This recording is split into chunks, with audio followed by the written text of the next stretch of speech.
Himuog dam sa probinsya sa Subo hingusgan sa gagamhanan sa probinsya. Subay sa mga katalagman nga kanunay muigo sa probinsya mauwan man umahuaw. Detalye sa report sa Ronato ginipinagi sa pagpamati ni Katropa Grigi Magdadaro. Live report.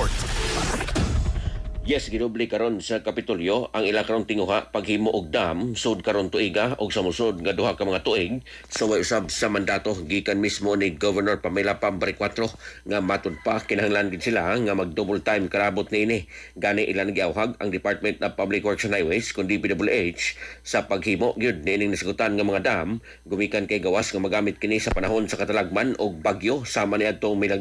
milabay nga pag-igo sa bagyong Tino diri mismo sa probinsya Sugbo nga ang dam dako yung tagtabang aron malikayan ang grabing pagbaha makuha usab kini og supply sa tubig niini karong panahon sa Huaw o El Nino kini subay usab sa isingabot nga epekto sa El Nino karong umaabot pipila ka mga buwan gipadayag ni Bari 4 nga siya nalibog kun nganong wa gini manunaan sa milabay nga mga administrasyon o ingon man mga opisyales diya mismo sa Kapitolyo nga ang paghimo sa dam makatabang og dako kalabot sa pag-epekto sa kining mga katalagman o ingon man di lang sa baha kundi apil na usab ang El Nino o Huaw. Gipadayag ni Bari 4 ang kinisgutan nga pamahayag human nga ang Kapitolyo usab naghimo na og mga lakang nini mga tungura nga minusan epekto sa El Nino sa giyon nga maigo kini pipila ka buwan gikan karon pinagi usab sa pag-coordinate ngadto sa Provincial Agriculture Office aron usab nga minusan ang epekto niya sa El Nino hilabi na ngadto sa atong mga mag-uuma apan gipasalig kini Bari 4 nga bisan kun wa pay dam ang probinsya Sugbo nini mga tungura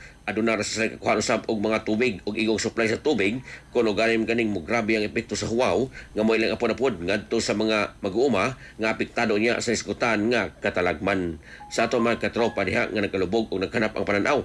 inom kanunay og Vision X Plus of gel capsule gumikan kay kini kompleto sa mga phytonutrients nga maprotektar sa ato mga mata aduna kini lutein, beta-carotene, vitamin E og zeaxanthin alang sa Pilipino para sa Pilipinas kini katropa Gregi Magdadaro XFM News. XFM report. Exciting! Good morning. Salamat Katropa Grigi Magdadaro sa mga report. Cellphone Plus Gold, mapalit sa mga butika sa inyong lugar.